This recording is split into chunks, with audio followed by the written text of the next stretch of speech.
Kegiatan perdagangan yang di dalamnya terdapat dua negara yang terlibat disebut sebagai perdagangan internasional.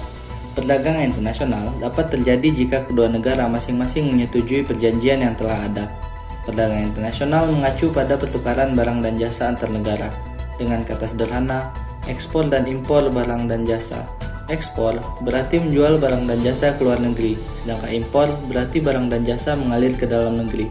Perdagangan internasional mendukung ekonomi dunia, di mana harga atau permintaan dan penawaran dipengaruhi oleh peristiwa global.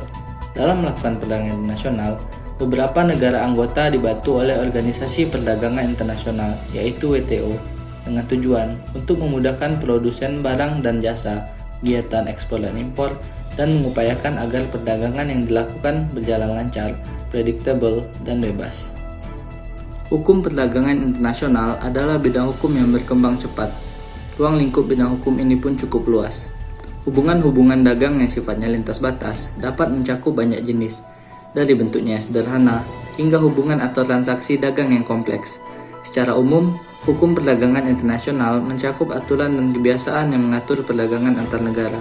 Hukum perdagangan internasional menciptakan aturan yang harus diikuti oleh negara dan bisnis untuk melakukan bisnis lintas batas. GATT telah menjadi tulang punggung hukum perdagangan internasional sejak tahun 1948. GATT berisi ketentuan yang berkaitan dengan aturan praktik perdagangan yang tidak adil, dumping, dan subsidi. Pada tahun 1994, WTO didirikan untuk menggantikan GATT.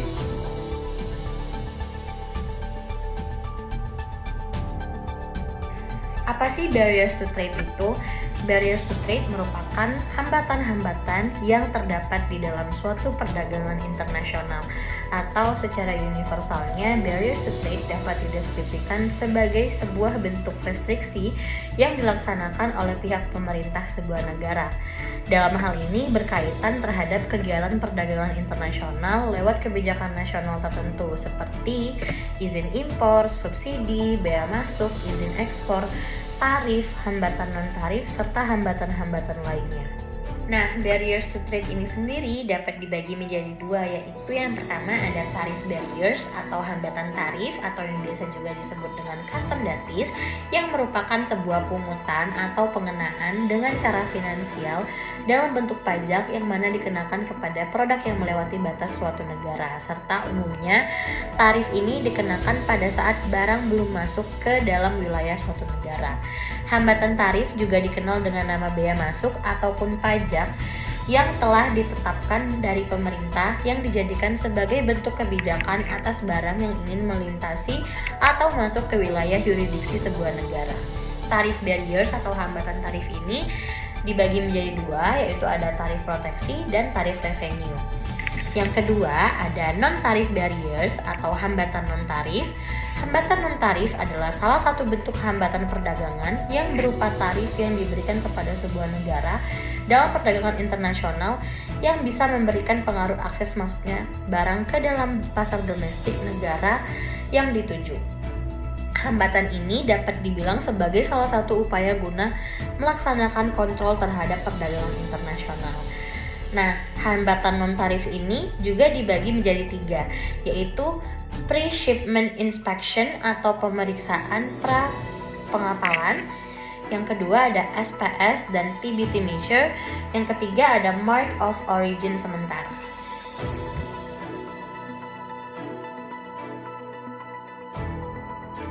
Ada hal-hal yang dapat membuat WTO mengizinkan suatu negara untuk menerapkan non-tariff barrier, yaitu jika dengan tujuan untuk melindungi kesehatan masyarakat atau yang dikenal dengan public health di negaranya.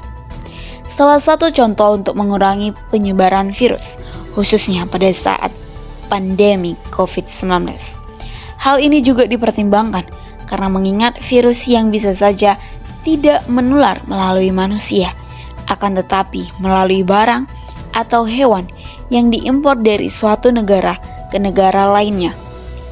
Dalam penerapannya, hambatan-hambatan perdagangan internasional yang bertujuan untuk melindungi kesehatan masyarakat, negara harus tetap mengadopsi prinsip-prinsip dasar perdagangan seperti transparansi, non-diskriminasi, dan tidak sewenang-wenang terhadap negara anggota lain agar tidak menimbulkan hambatan perdagangan jasa secara terselubung.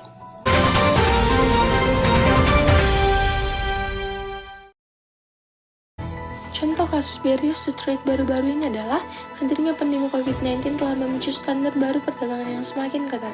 Fenomena ini diperkirakan akan terus menekan produk ekspor Indonesia. Direktur Pengamanan Perdagangan Nathan Kamburan mengatakan bahwa faktor keamanan dan kesehatan menjadi pendorong munculnya standar perdagangan yang semakin ketat selama pandemi. Tetapi, standar yang lebih ketat dibandingkan dengan standar internasional justru menjadi hambatan teknis. Hal ini ditandai dengan syarat sertifikasi yang justru menjadi hambatan bagi ekspor. Di antaranya adalah sertifikasi Ecolabel Uni Eropa yang diterapkan Kementerian Keuangan Siprus dan The Green Procurement Guide oleh pemerintah kota metropolitan Tokyo. Selain itu, syarat sertifikasi Low Indirect Land Usage Conversion Risks atau ILUC atau level resiko alih fungsi lahan pada produk biofuel yang masuk di Eropa dan pengetatan impor produk perikanan akibat terkontaminasi virus COVID-19 di China.